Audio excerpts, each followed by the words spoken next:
nanso indlela etheni sisi yantoni indlela entsha yokulungisa ngeyomuntu wonke as long usaphefumula lapha kulomhlaba usene chance yokwenza kakuhle ngoba kuthiwa indlela entsha yobulungisa ngeyomuntu wonke asonto yakwamonakali le asonto yakwabanibani ngeyomuntu wonke indle ubani nobani usene chance yokwenza kakuhle noma bese uphile kanjani abantu bathini ngawe lithi iBhayibhile indlela entsha yobulungisa ngeyomuntu wonke bonda mama verse number 9 ukuba uthe wavuma ngomlomo yes ukuba uYesu yinkosi yes wakholwa nangenhliziyo yes ukuba uThixo wamvusa kwabafileyo ukuba uthe wavuma ngomlomo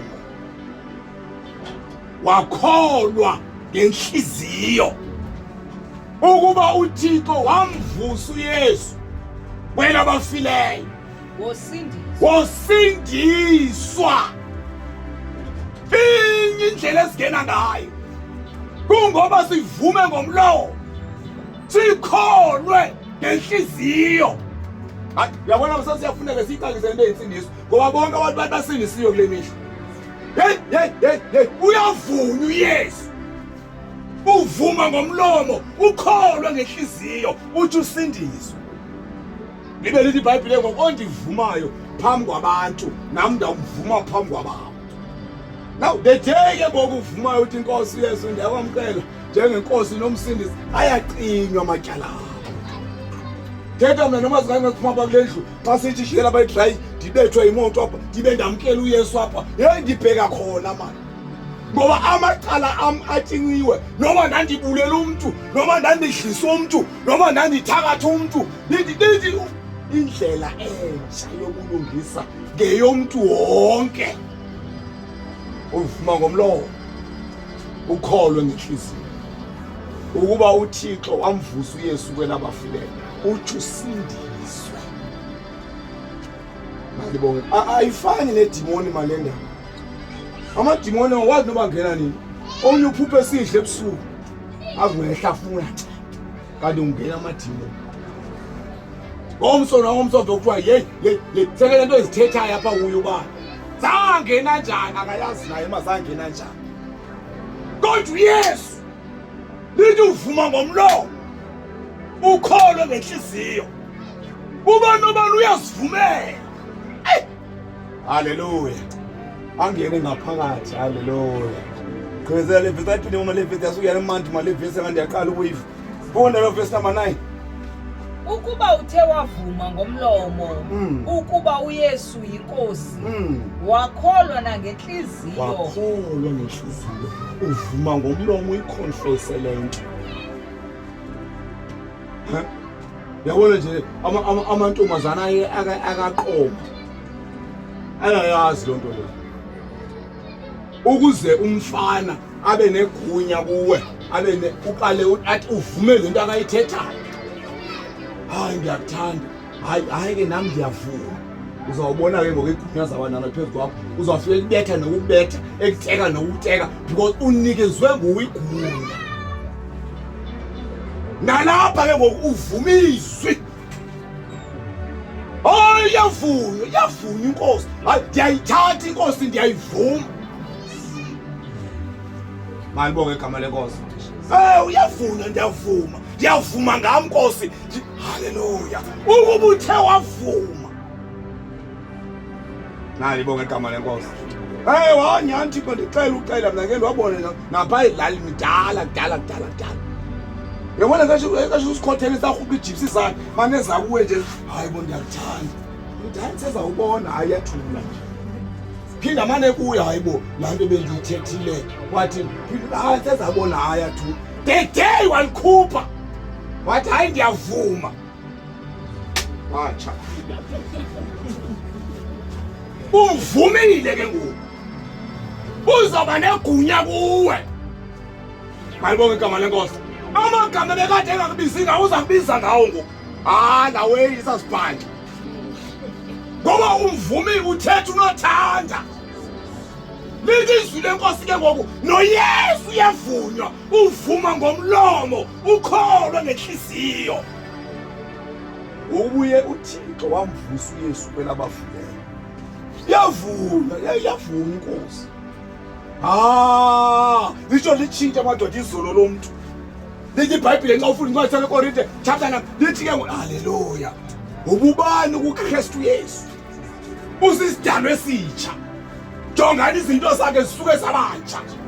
Uthi ubusaziwa ubulisela, hayi kusuke kuvela into ezintsha. Uthi inene ungenile uYesu kuma umonakala. Sibona indlela zakhe zitshintshile. Kule ndawo yasekhaya elisha. Ububani kuKristu Yesu. Usisidalwa esitsha. Ngiyathandaza ngaba Nkosi. Usubagcina. Ungaba andithandazela ubakhuphe kulilizwe. Bahlale kodwa usuba protect. Ubagcine kuyinkohlakala. Bahlale bebanye. Sitho siqualify ngokungena ngodumo Yesu. Mali bonke igama lenkosi. Qhubezela mama qhubeleke funda verse 9 uhle na. Siqebile wakholwa ngenhliziyo ukuba uThixo wamvusa kwabafileyo wosindiswa. Ya. Kaloku umuntu ukholwa ngenhliziyo aze abe lilungisa phambi koThixo. Nanso qwaba vala amaBhayibheli ethu. Nabi senhliziyweni. Mali bonke igama lenkosi. Uvuma ngomlomo ukhole ngenhliziyo. Simple like that. Ayifuni imali le. Yeke liyabaprofeti ithengiswayo ukuthi asifuni 1-on-1 ukuthi sifuni 1.5 sifuna ukuziwa eka Yesu bazalwane uvuma nje ngomlomo ukholwe ngenhliziyo uthi ubethele nasemzini akho ngayo uthi ubuqhele ubophelela insizisi pha uthe ube amagqirha afike enza yonke unothanda emzini wakho kodwa uthi ngegama lika Yesu bonke kuzona ebusuku lele uve ukhwashazela izinto endlini uthi ngegama lika Yesu moya ngoba ufumene Diyalala ngoku. Mayibonke igama lenkosi. Hayi bazalane lixa xa ufumene uYesu ufumene ikhulite. Mayibonke igama lenkosi. Haleluya. Uvuma ngomlomo ke ukholwa ngenhliziyo ukuba uYesu wamvusa uThixo wamvusa uYesu kwabafileyo. Uthi usindiswe. Sitshintshe izinto. Mayibonke igama lenkosi. Bakhona abantu abaphetheyo ihistory yethu. Bayayazi uba ubani wawenza into ethile nethile futhi ngabe usahlabele lapha sithi wabalikhaya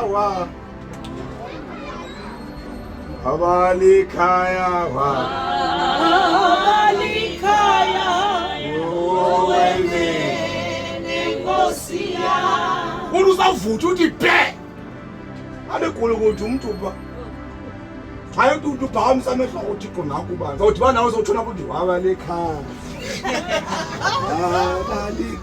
kuba ungena umuntu owazamanyala wakho phela indumiso ngelaxesha wena umuntu ophethe amahlazo wakho wonke angeke ukuthi ntsho emahlweni kodwa hayibo angathethanga nje atakujonga kanithathe bani anithathe lengo ngithathe sendanento ehlela konke endivalayo ungena umuntu ophethe ifayili lakho ophethe amahlazo wakho that is why bazalwane kufuneke xa ungenayo enkolo uvela ungaziqhathi nje uvela ube honest uthi ndifuna ke ngoku yamkela uYesu kwenze uba ndiqualify yonke into endiyenzileyo ububani kuKristu Yesu usisidalwa esitsha.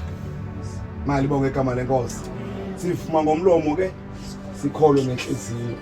Mali yonke enye nenye ke bazalwane iyazenzekela ngempela. Haleluya. Ela siphakamise lezinyawo. Holy Spirit. Ububani kuKristu Yesu usisidalwa esitsha.